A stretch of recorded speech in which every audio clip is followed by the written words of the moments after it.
இதில் மொழிவாரி உரிமை அல்லது மாநிலங்களுக்கான உரிமை அப்படிங்கிறதையும் பார்க்க வேண்டியிருக்கு. இன்னொரு பக்கம் தொழில்துறை வளர்ச்சி, இந்த ரெண்டும் ஒரே விதமானதா அல்ல முரண்பட்டதா, அதை எப்படி அணுக வேண்டியிருக்கு? இப்போ இதை விட்டுட்டு நீங்கள் அதுக்கு போக முடியுமா? ஒரு வளர்ச்சினா இப்போ என்ன, யாருக்கான வளர்ச்சி அப்படிங்கிற கேள்வியிலேருந்தே இது முன்னோக்கி வேண்டியிருக்கா? கண்டிப்பாக வளர்ச்சி அனைவருக்குமானதுதான். இதுல பேலன்ஸ்ட் அப்ரோச் என்பதை நம்ம சென்னை ஹைகோர்ட்டும் சொல்லியிருக்கு, சுப்ரீம் கோர்ட்டும் சொல்லியிருக்கு. முழுக்க முழுக்க இதை அவங்க நிராகரிக்கல, இந்த உரிமையை நிராகரிக்கல. அவங்க என்ன சொல்லியிருக்கிறாங்க அப்படின்னா, ஒரு ஸ்டேட் கவர்மெண்ட் ரிக்வெஸ்ட் பண்ணலாம், மேண்டேட் பண்ண முடியாது. இதுதான் அதுல இருக்கிற ஒட்டுமொத்த கருத்து. கட்டளையிட முடியாது, நம்ம கேட்டுக்கலாம். ஆனா இதுக்கு வழி இருக்கு. எப்படின்னா, மணியரசன் சொல்ற அதே விஷயத்துக்கே வழி இருக்கு. கான்ஸ்டிடியூஷன் கூட திருத்த வேண்டாம். நம்ம சி அண்ட் டி, அதாவது இன்னும் சொல்ல போனால் ஒரு ப்ளூ காலர் ஜாப் தான், பெரிய அளவுக்கான ஸ்கில் தேவைப்படல. இதுல நம்ம லோக்கல் பீப்புள், அதாவது தமிழ்நாடுனா தமிழர்களுக்கு, ஆந்திரால தெலுங்கர்களுக்கு, இவங்களுக்கு வேலை வாய்ப்பு கொடுத்தே ஆகணும்னு நம்ம விரும்பணும்னா கண்டிப்பாக இந்த நிறுவனங்கள் நம்மோடு புரிந்துணர்வு ஒப்பந்தம் போடும்போது அதுல கிளாஸ் சேர்க்கலாம். சுப்ரீம் கோர்ட் சஜஸ்ட் பண்ணிருக்கு, எம்ஓயூல நீங்க கிளாஸ் சேர்த்துக்கீங்க. அதுதான் ரியாலிட்டியில என்ன சிக்கல் இருக்குன்னா, இன்னைக்கு கர்நாடகா இந்த முடிவு எடுத்த உடனே சந்திரபாபு நாயுடுடைய மகன் ட்வீட் பண்றாரு, நாங்க ஓப்பனா இருக்கோம், மார்க்கெட் ஓப்பனா இருக்கு, எல்லாரும் வாங்க, வரவேற்கிறோங்கிறாரு. அப்ப ஏற்கனவே இங்க தொழில் போட்டி இருக்கக்கூடிய சூழல்ல இந்த கிளாஸோ கண்டிஷன்ஸோ ஒரு மாநில அரசாங்கத்தால நடைமுறைப்படுத்த முடியுமா? இழப்பு வராதா? பண்ணவே முடியாது சார். அது சார், ஒரு மாநில அரசு அந்த மாநிலத்தில் இருக்கவங்களுக்கு அதிகப்படியான வேலை வாய்ப்பு உருவாக்குதல்ங்கிறதுல கண்டிப்பா குறியாதானே இருக்கணும். அதை நம்ம தவறுன்னு சொல்ல முடியாது. மணியரசன் கருத்து தவறு இல்ல, தொழில் வளர்ச்சி. அதுக்குதான் அந்த நீதிமன்றங்கள் சொல்லிட்டே வருது. இப்போ இந்த பர்டிகுலர் உதாரணமேங்க, கர்நாடக அரசு அதோட லோக்கல் ஆக்ட்ல கன்னடிகானா என்னன்னு டெபினிஷன் கொடுத்ததுதான் வருது. அவங்க புதிய சட்டம் எல்லாம் கொண்டு வரல. பழைய சட்டத்துல யார் கன்னடன் அந்த கேள்விக்கு பதில் சொல்லியிருக்காங்க. கர்நாடகால 15 ஆண்டுகள் வசித்து கன்னடத்தில் பேச எழுத படிக்க தெரிந்தவர்கள் சொல்லியிருக்காங்க. அப்படி நம்ம கஷ்டம் இருக்கு இல்ல, அதான் கன்னடர்கள் யாருங்கிறதுக்கான விளக்கமும் கொடுக்குறாங்க. 15 ஆண்டுகள் வசித்து கன்னடத்தில் பேச எழுத படிக்க தெரிந்தவர்கள் அனைவரும் கன்னடர்கள் மாநில அரசு தெளிவுபடுத்துது. இதுல சார், ஒரு மேனேஜரியல் ஸ்டேட்டஸ்ல உள்ளவனுக்கு இந்த மாதிரி கண்டிஷன் எல்லாம் போட்டா முடியுமா சார்? ஒரு top, I want recruit yeah top fellow, அவன் கன்னடியா படிச்சுதான் இங்க வேலை செய்யணும்னு சொன்னா அதெல்லாம் நடக்கிற, இப்ப பிராக்டிகலா நடக்கிற சமாச்சாரமே கிடையாது சார். நான் பேசுறதுக்கு ரொம்ப சௌரியமா இருக்கும் சார், பட் யதார்த்தத்துக்கு அது விரோதமானது, அது நடைமுறைப்படுத்தவே முடியாது சார். அவர் பேச தெரியணும், எழுத தெரியணும், அவன் வந்தானா பேச தெரிஞ்சுக்க போறான் ஒரு கொஞ்ச நாள் கழிச்சு. ஆனால் அதையே நீங்க கண்டிஷனா போட்டு நீங்க எம்ஓயூல நீங்க அதை நீங்க போடணும்னு சொன்னா ஒரு பையன் இங்க வரமாட்டான் சார்.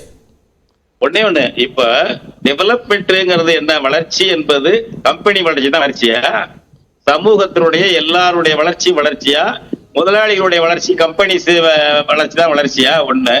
அடுத்தது, அவன் வரமாட்டான், முதலாளி வரமாட்டான், இந்த மாதிரி மண்ணின் மக்கள் வேலைன்னா வரமாட்டான்னா தமிழ்நாட்டு தொழில் முனைவோர் எவ்வளவு பேரை வளர்த்துருக்கீங்க?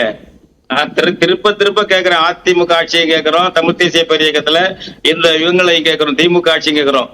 அவர் மாநாடு நடத்துறீங்க, நந்தனத்தில் நடத்துறீங்க, போறீங்க வெளியில, எத்தனை பேர் தமிழ்நாட்டு தொழில் முனைவோரை உண்டாக்கிருக்கீங்க, வளர்த்துருக்கீங்க? அந்த சங்கம் வச்சிருக்காங்க, அவங்க சிறிய நடுத்தர தொழில் முனைவோர் சங்கம் எல்லாம் வச்சிருக்காங்க. போய் மந்திரிகள் எல்லாம் பாக்குறாங்க, அவங்களுக்கு எந்த சலுகையும் கிடையாது, அவங்களை ஊக்கப்படுத்த கிடையாது. தமிழர் முதலாளியாகவும் வரக்கூடாது, தமிழர் தொழிலாளியாகவும் இருக்கக்கூடாது.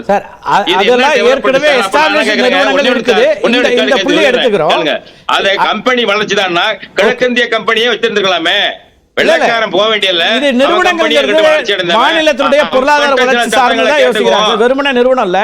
இன்னைக்கு திருப்பூர்ல 3 லட்சம் பேருக்கான பணி வாய்ப்பு இல்ல, 3 லட்சம் தொழிலாளர்கள் இல்ல, 3 லட்சம் தொழிலாளர்கள் வேணும்ன்றாங்க. எங்க போனாங்க தமிழ்நாட்டில இருந்து ஒரு கேள்வி வைக்கிறாங்க. நாங்க வேறு வழி இல்லாமல் வட மாநிலங்களுக்கு போய் அழைத்து வர வேண்டியிருக்கிறது. இன்னைக்கு நிலைமை 3 லட்சம் வேகன்சி. இதுக்கு மட்டும் நாங்க எனக்கு வேலை மாற்று யோசனை, ஒரே ஒரு யோசனை சொல்றோம், வேலை வழங்கு வாரியம்னு ஒண்ணு உருவாக்குங்க.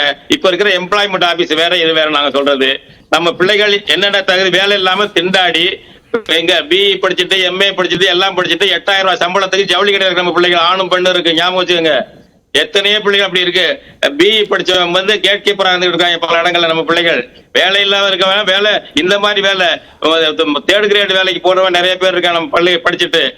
ஒரு கிட்டத்தட்ட 90 லட்சம் பேர் வேலை இல்லாம இருக்காங்க. ஒண்ணே ஒண்ணு அது சொல்றேன், அரசு வேலை வேலைக்காக வழங்கும் பதிவு வாரியம்னு செய்யப்பட்டிருக்கிறவங்க. தம்பி ஒண்ணே ஒண்ணு சொல்லிடுறேன். இல்ல சார், நான் உங்களுக்கு விளக்க சொல்ல வேண்டியது சார். நீங்க சொல்லக்கூடிய கருத்துல ஒரு சின்ன ஆட் பண்றேன்.